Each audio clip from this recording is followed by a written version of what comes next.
I'm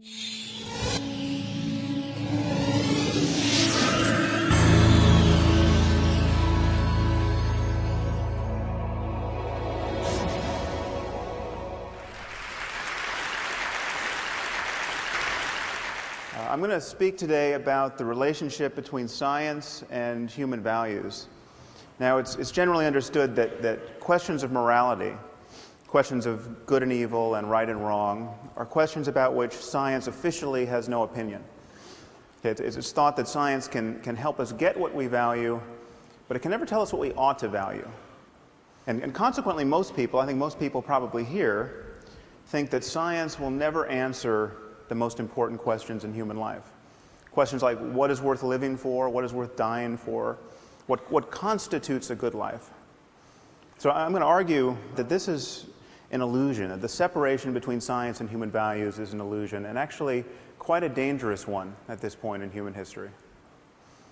Now, it's often said that science cannot give us a foundation for morality and human values because science deals with facts, and facts and values seem to belong to different spheres. It's often thought that there's no description of the way the world is that can tell us how the world ought to be. But I think this is quite clearly untrue. But values are a certain kind of fact. They are facts about the well-being of conscious creatures. Why is it that we don't have ethical obligations toward rocks? Why don't we feel compassion for rocks? It's because we don't think rocks can suffer. And if we're more concerned about our fellow primates than we are about insects, as indeed we are, it's because we think they're exposed to a greater range of potential happiness and suffering. Now, the crucial thing to notice here is that this is a factual claim. This is something we could be right or wrong about. I mean, if we've misconstrued the relationship between biological complexity and the possibilities of experience, well, then we could be wrong about the inner lives of insects. Okay, and there is no notion, no version of human morality and human values that I've ever come across that is not at some point reducible to a concern about conscious experience and its possible changes. I mean, even if you get your values from religion, even if you think that good and evil ultimately relate to conditions after death, either to an eternity of happiness with God or an eternity of suffering in hell, you are still concerned about consciousness and its changes. And to say that such changes can persist after death is itself a factual claim, which, of course, may or may not be true.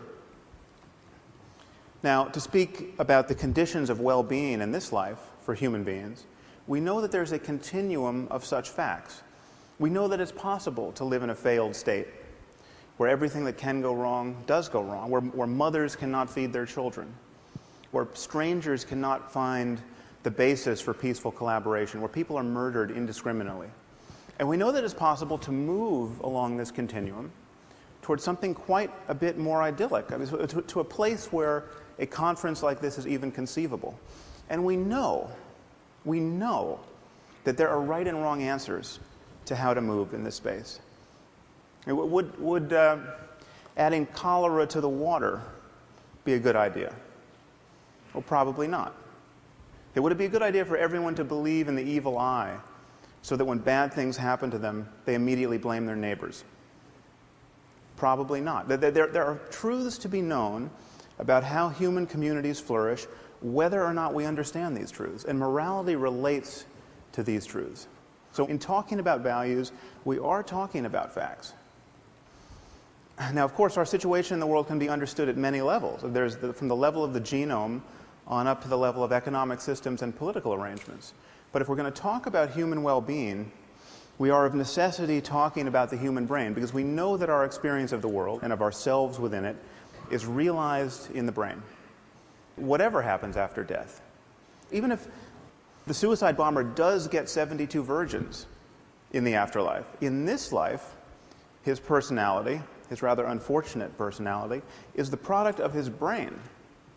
Okay, and so the contributions of culture, if culture changes us, as indeed it does, it changes us by changing our brains. And so therefore, whatever cultural variation there is in how human beings flourish can, at least in principle, be understood in the context of a maturing science of the mind, neuroscience, psychology, etc. So what I'm arguing is that values reduced to facts about the conscious experience of conscious beings, and we can therefore visualize a space of possible changes in the experience of these beings. And I think of this as a kind of moral landscape with peaks and valleys that correspond to differences in the well-being of conscious creatures, both personal and collective. And one thing to notice is that perhaps there are states of human well-being that we rarely access, that few people access, and these await our discovery. Perhaps some of these states can be appropriately called mystical or spiritual. Perhaps there are other states that we can't access because of how our minds are structured, but other minds possibly could access them. Now, let me be clear about what I'm not saying. I'm not saying that science is guaranteed to map this space, or that we will have scientific answers to every conceivable moral question. I don't think, for instance, that you will one day consult a supercomputer to learn whether you should have a second child, or whether we should bomb Iran's nuclear facilities, or whether you can deduct the full cost of TED as a business expense. But if questions affect human well-being, then they do have answers, whether or not we can find them. And just admitting this, just admitting that there are right and wrong answers to the question of how humans flourish, will change the way we talk about morality, and it will change our expectations of human cooperation in the future. And for instance, there are 21 states in our country where corporal punishment in the classroom is legal, where it is legal for a teacher to beat a child with a wooden board hard, raising large bruises and blisters and even breaking the skin. And hundreds of thousands of children, incidentally, are subjected to this every year. The locations of these enlightened districts, I think, will fail to surprise you. We're not talking about Connecticut. And the rationale for this behavior is explicitly religious. The creator of the universe himself has told us not to spare the rod lest we spoil the child. This is in Proverbs 13 and 20 and I believe 23. But we can ask the obvious question, okay, is it a good idea, generally speaking, to subject children to pain and violence and public humiliation as a way of encouraging healthy emotional development and good behavior? Okay. Is there any doubt that this question has an answer and that it matters? Now, many of you might worry that the notion of well-being is truly undefined and seemingly perpetually open to be reconstrued. And so then how, therefore, can there be an objective notion of well-being? Well, consider by analogy the concept of physical health. I mean, the concept of physical health is undefined, as we just heard from Michael Spector. It has changed over the years. When this statue was carved, the average life expectancy was probably 30. Okay, it's now around 80 in the developed world. There may come a time when we meddle with our genomes in such a way that not being able to run a marathon at age 200 will be considered a profound disability. You know, people send you donations when you're in that condition. Notice that the fact that the concept of health is open, genuinely open for revision, does not make it vacuous. Okay, the distinction between a healthy person and a dead one is about as clear and consequential as any we make in science. Now, another thing to notice is there may be many peaks on the moral landscape. There may be equivalent ways to thrive. Okay, there may be equivalent ways to organize a human society so as to maximize human flourishing. Now, why wouldn't this undermine an objective morality? Well, think of how we talk about food.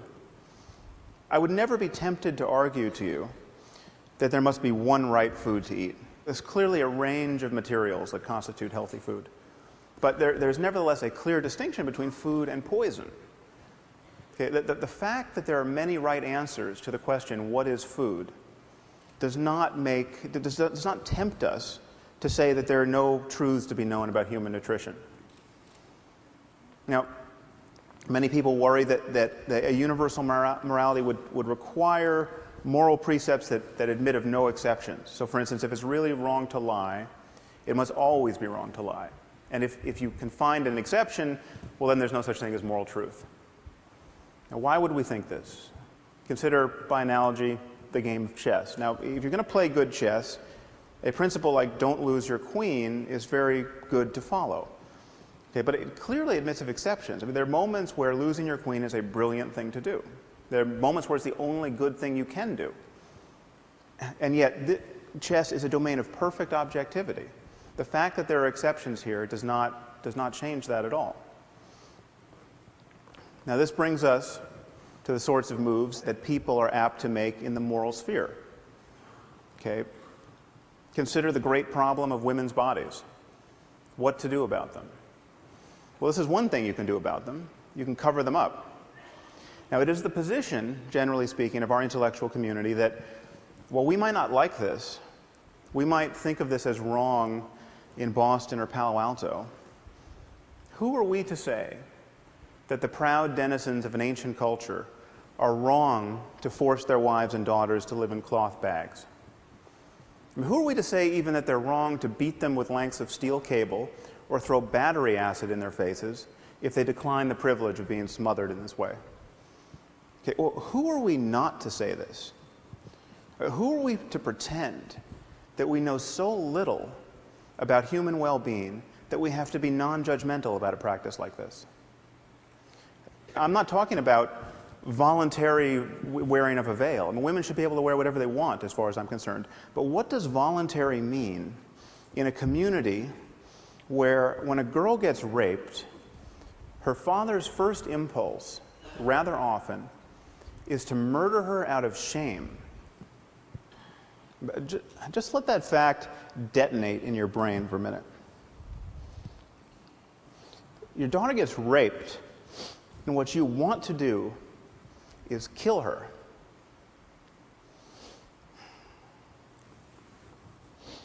What are the chances that represents a peak of human flourishing? Now, to say this is not to say that we have got the perfect solution in our own society. I mean, for instance, this is what it's like to go to a newsstand almost anywhere in the civilized world. Now, granted, for many men, it may require a degree in philosophy to see something wrong with these images. But if we are in a reflective mood, we can ask, is this the perfect expression of psychological balance with respect to variables like youth and beauty and women's bodies? I mean, is this the optimal environment in which to raise our children? Probably not. Okay, so perhaps there's some place on the spectrum between these two extremes that represents a place of better balance. Okay?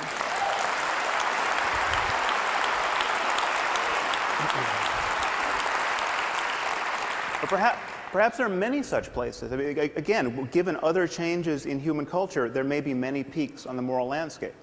But the thing to notice is that there'll be many more ways not to be on a peak. Now, the irony, from my perspective, is that the only people who seem to generally agree with me and who think that there are right and wrong answers to moral questions are religious demagogues of one form or another. And of course, they think they have right answers to moral questions because they got these answers from a voice in a whirlwind. Okay, not because they made an intelligent analysis of the causes and condition of human and animal well-being. And in fact, the endurance of religion as a lens through which most people view moral questions has separated most moral talk from real questions of human and animal suffering. This is why we spend our time talking about things like gay marriage and not about genocide or nuclear proliferation or poverty or any other hugely consequential issue. But the demagogues are right about one thing. We need a universal conception of human values. Now, what stands in the way of this? Well, one thing to notice is that we do something different when talking about morality, especially secular, academic, scientist types. When talking about morality, we value differences of opinion in a way that we don't in any other area of our lives. So, for instance, the Dalai Lama gets up every morning meditating on compassion, and he thinks that helping other human beings is an integral component of human happiness. Okay. On the other hand, we have someone like Ted Bundy. Ted Bundy was very fond of abducting and raping and torturing and killing young women. Okay, so we appear to have a genuine difference of opinion about how to profitably use one's time. Okay. Most Western intellectuals look at this situation and say, well, there's nothing for the Dalai Lama to be really right about, or for Ted Bundy to be really wrong about, that admits of a real argument that it potentially falls within the purview of science.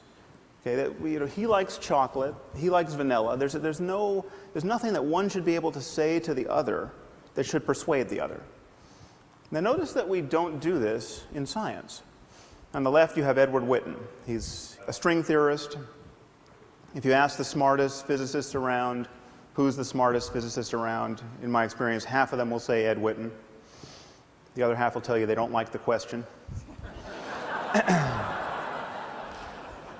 So, what would happen if I showed up at a physics conference and said string theory is bogus? It doesn't resonate with me. It's not how I choose to view the universe at the smallest scale. I'm not a fan. Okay, well, nothing would happen because I'm not a physicist. I don't understand string theory. I'm the Ted Bundy of string theory. Okay? I wouldn't want to belong to any string theory club that would have me as a member. Okay? But this is just the point. Okay? Whenever we are talking about facts, certain opinions must be excluded. That is what it is to have a domain of expertise. That is what it is for knowledge to count. How have we convinced ourselves that in the moral sphere there is no such thing as moral expertise, or moral talent, or moral genius even? How have we convinced ourselves that every opinion has to count? How have we convinced ourselves that every culture has a point of view on these subjects worth considering? Does the Taliban have a point of view on physics that is worth considering? No. Okay. How is their ignorance any less obvious on the subject of human well-being?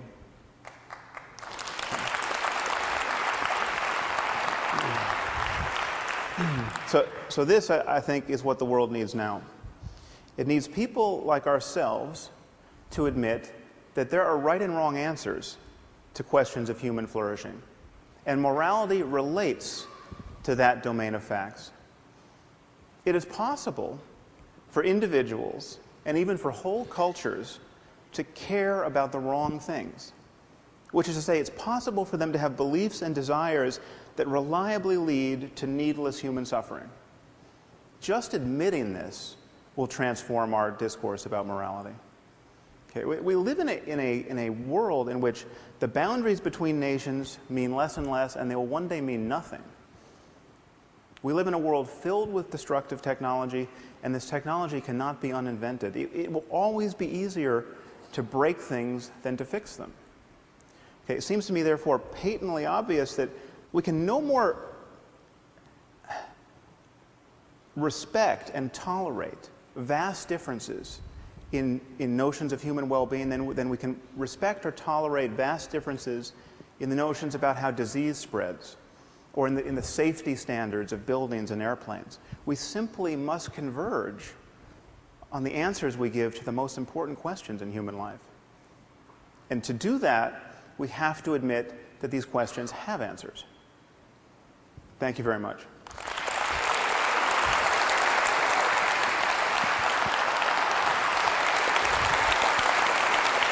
Thank you.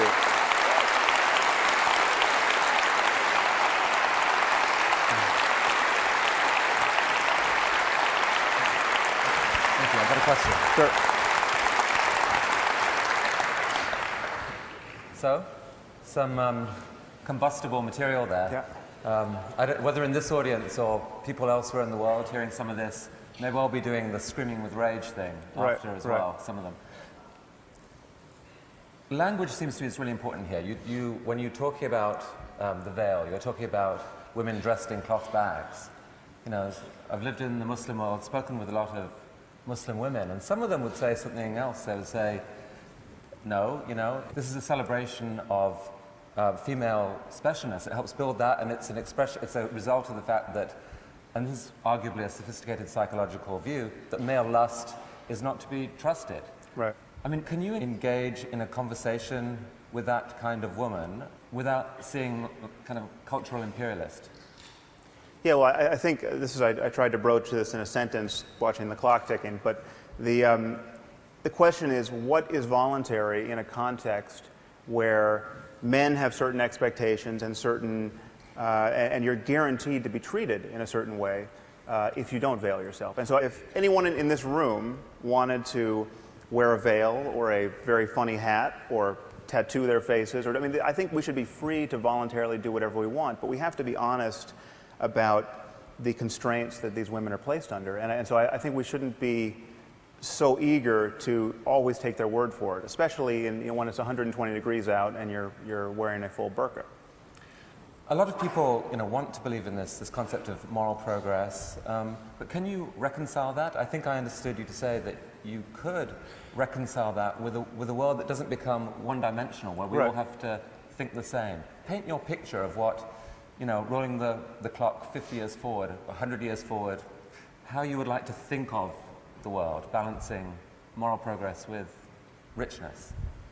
Well, I think once you admit that we are on path toward understanding our minds at the level of the brain in some important detail, then you have to admit that we are going to understand all of the positive and negative qualities of ourselves in much greater detail. So we're going to understand positive social emotion, like empathy and compassion.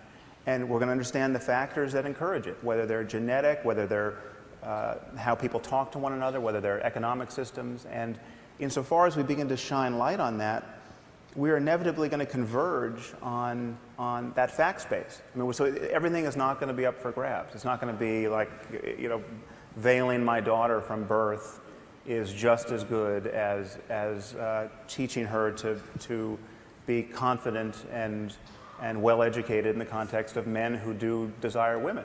So I don't think we need an NSF grant to know that compulsory veiling, is a bad idea.